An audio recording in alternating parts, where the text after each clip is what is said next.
Hi, welcome to Algebra 2 Common Core. Today we're going to be doing some modeling with quadratic functions in lesson number 8.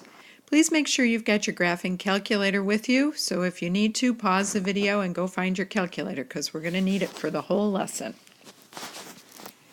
In exercise 1, we see that we have an object fired upwards with an initial velocity of 112 feet per second. Its height in feet above the ground is given in terms of time measured in seconds. So the equation h of t is equal to negative 16t squared plus 112t. We want to know at what height was the object fired. So to figure that out, we are just going to say what is the value of height when time is equal to 0. So let's substitute 0 in for t into our equation, and we're going to get negative 16 times 0 squared plus 112 times 0. Well, we can easily see that the height at time 0 is equal to 0 feet above the ground. So that just tells me that I fired this object from ground level.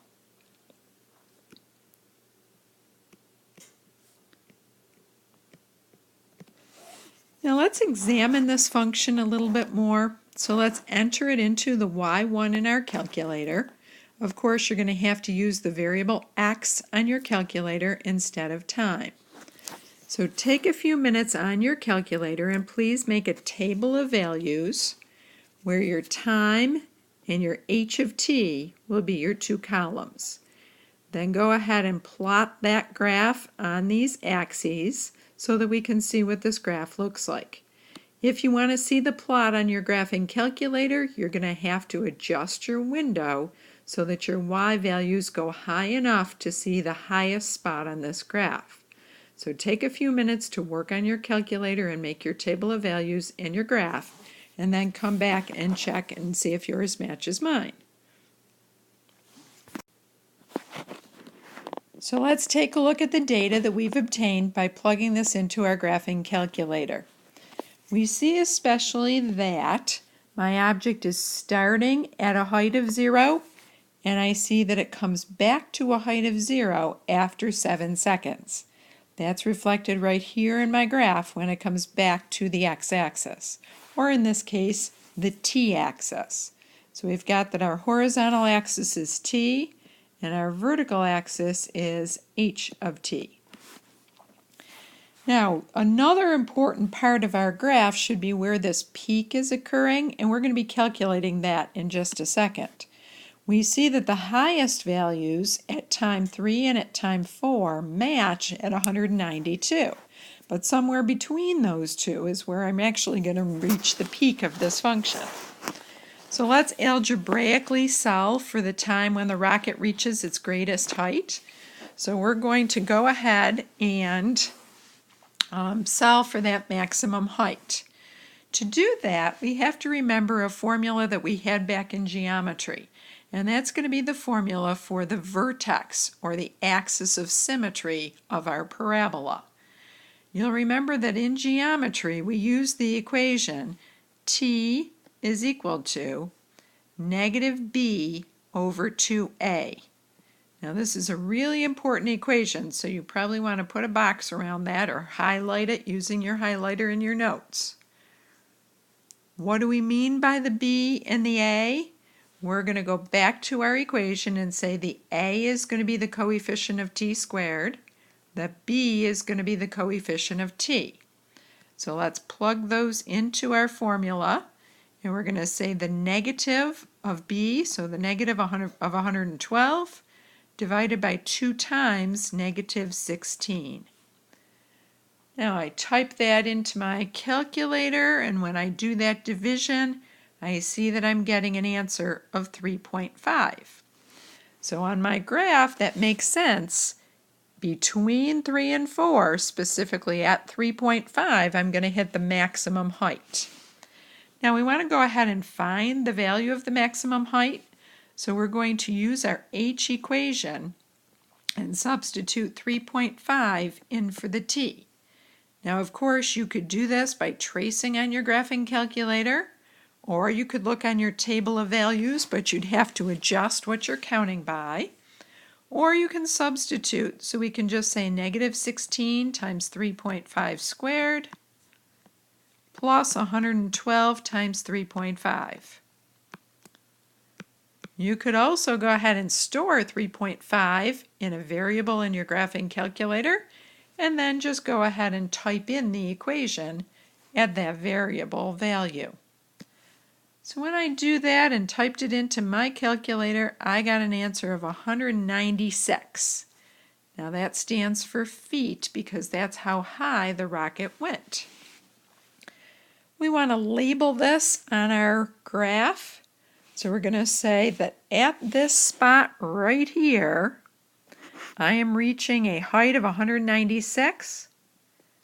The x-coordinate or the time coordinate is 3.5. And the height is 196.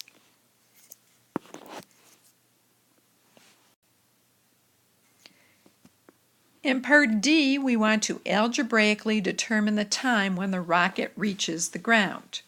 So reaches the ground is another way of saying our h of t has to equal 0. The height off the ground is 0. So let's take our h of t equation, which of course we know is negative 16t squared plus 112t, and let's set that equal to 0 and solve that quadratic equation.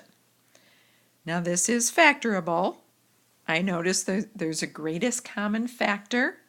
The greatest common factor is negative 16t. So I'm going to factor out that greatest common factor, and I'm left with t minus 7. So my two factors are negative 16t times t minus 7. Let's make our t bar and set each factor equal to 0. So that tells me that at t equals 0, the rocket is on the ground. That makes sense because that's that point right there. But then let's find the other value of t. So adding 7 to both sides, I see that it's going to again hit the ground at time t equals 7 seconds. Again, I did see that value in my table of values, and I also saw it on my graph. So algebraically, I got that the answer turned out to be 7 seconds as well.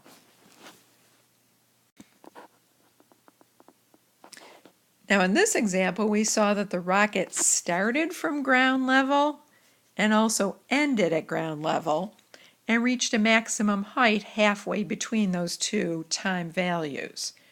That won't always be the case, as we see in exercise number 2. In exercise 2, we have a boy standing on the top of a building. He happens to be in Albany. Since he's on the top of a building, that means he's not starting from a height of 0. His height off the ground is whatever the height of the building is. He throws a water balloon up vertically, and we want to know what's the height of the building at any time t. So our equation, h of t is equal to negative 16t squared plus 64t plus 192, represents the height at any time t where t is measured in seconds. So the question starts by asking us, what is the value of t when the balloon hits the ground? So again, let's think back to the last example. If we want to know what happens or how long it takes the balloon to hit the ground, that means that we want to take our h of t equation and make the height equal 0. That represents ground level. So this equation's a little bit more complicated, so I've got negative 16t squared plus 64t plus 192, and I'm going to set that equal to 0. So this is a trinomial, and we hope that this trinomial is factorable. The first thing I notice is that I can find a GCF for all 3 terms in this trinomial. My GCF for this one is going to be negative 16. So we're going to put the negative 16 out in front and divide each term by negative 16. So I've got t squared minus 4t minus, let's divide 192 by negative 16, and that gives me a negative 12. So we see that this trinomial is factorable. So let's go ahead and factor it. Negative 16 is going to be multiplied by, I want to add to get negative 4 and multiply to get negative 12. So that's going to give me t minus 6 times t plus 2 equals 0. Now let's take those factors and set each factor equal to 0. So I'm just going to rewrite it over here and make my t-bar.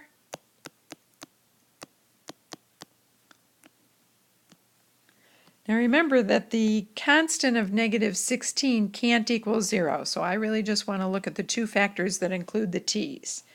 So we're going to say t minus 6 equals 0, so therefore t is equal to 6. T plus 2 is equal to 0, so that tells me that t must be equal to negative 2.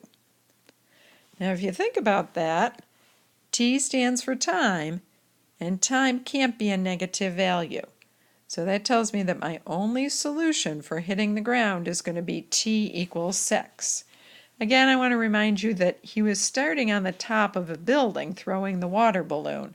So therefore, the only time that the balloon went back to the ground was when it hit the ground the first time, at t equals 6.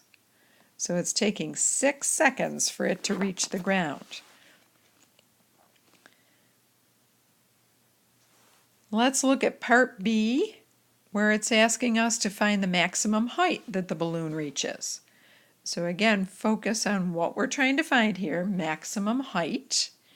Maximum height again means that we want to find the vertex of our parabola. Now if we examine this equation, we notice that this is a parabola that has to be facing down like a frown because it's got a negative coefficient in front of the squared term. So remember our formula for vertex. We're going to find our t by using the negative b divided by 2 times a. Now you've got two choices here. We can either use our original quadratic equation, or we can use our quadratic equation after we've factored out the GCF of negative 16. So I'm going to use that form and say, let's take the negative of negative 4 and divide by 2 times the a, which is just 1. And again, I'm focusing on the quadratic that's inside the parentheses. So when I do that calculation, I see that it takes 2 seconds to reach maximum height. To find the maximum height, let's go back to our h equation, and let's substitute 2 in for t. So this is going to be negative 16 times 2 squared, plus 64 times 2, plus 192. And let's plug that into our graphing calculator. Take a second to do that calculation. I got on my calculator that h of 2 turned out to be 256 feet. Now you say, wow, that's really high to throw a water balloon. But let's go back to the fact that he was throwing it from the top of a building. Could we figure out how tall the building was? We could by going back and finding our h of 0. What was the height when he threw the water balloon? So negative 16 times 0 squared plus 64 times 0 plus 192. When you do that calculation, it looks like he was throwing the water balloon from an initial height of 192 feet. So that's how high he was when he threw the water balloon. It's still quite a distance that he threw this water balloon, but our maximum height was 256.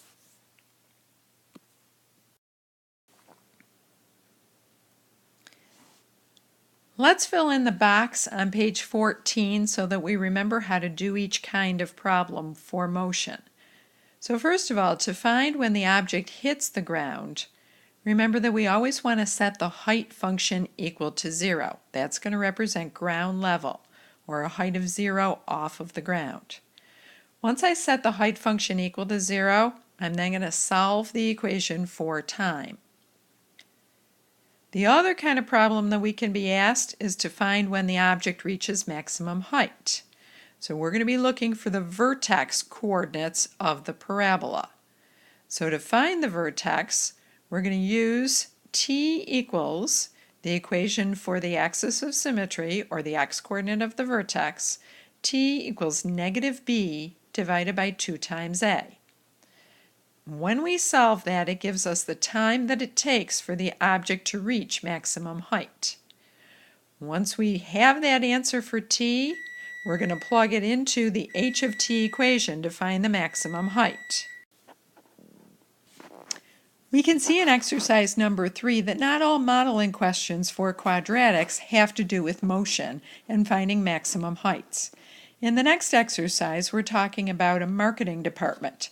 The marketing department at Texas Instruments has found that when certain calculators are sold at a price of P dollars per unit, the revenue R in dollars as a function of the price P is given by the equation R of P is equal to negative 150 P squared plus 21,000 P.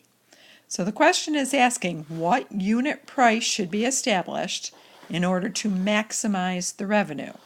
What is that maximum revenue? So when I look at my two variables, I see that the price that Texas Instruments charges is going to be our independent variable. The R equation is going to be our dependent variable, so the revenue is going to depend on how much we charge for the calculators. So if I want to find my maximum point on this quadratic function, I of course am seeing that because I have a negative number in front of the squared term, that tells me that I have a parabola that's facing down like a frown. So I'm looking for the maximum, which is going to occur at the vertex. So this is really just asking me what are the coordinates of the vertex of this parabola. This time my variable is going to be, my independent variable is p, so we're going to use that equation. This time p is equal to negative b over 2a. So again, that equation is a super important equation when I'm trying to maximize a quadratic. So let's see the numbers here. The coefficient of the p term is negative 21,000 divided by 2 times a, so 2 times negative 150. Negative divided by negative is positive. And that tells me that the p value that I want to use is 70. That tells me the unit price for a calculator when I want to maximize my revenue. So that's the answer for the independent variable. Now I then want to know what is that maximum revenue. So that means that I'm going to plug that p value into my R equation. So I want to find R of 70. So typing this into my graphing calculator, I'm going to say negative 150 times 70 squared plus 21,000 times 70. So this function will allow me to find out for Texas Instruments how much revenue they're going to make as a maximum amount of revenue. So type that into your calculator, and I got $735,000 is going to be my maximum revenue.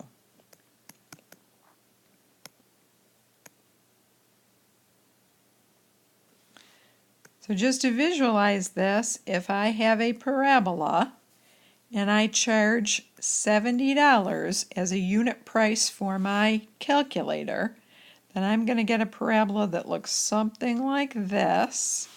And I'm going to see that the revenue is going to be a maximum at this point 70, 735,000, where 70 is standing for the unit price and 735,000 is that maximum revenue. So that's going to be what my picture looks like.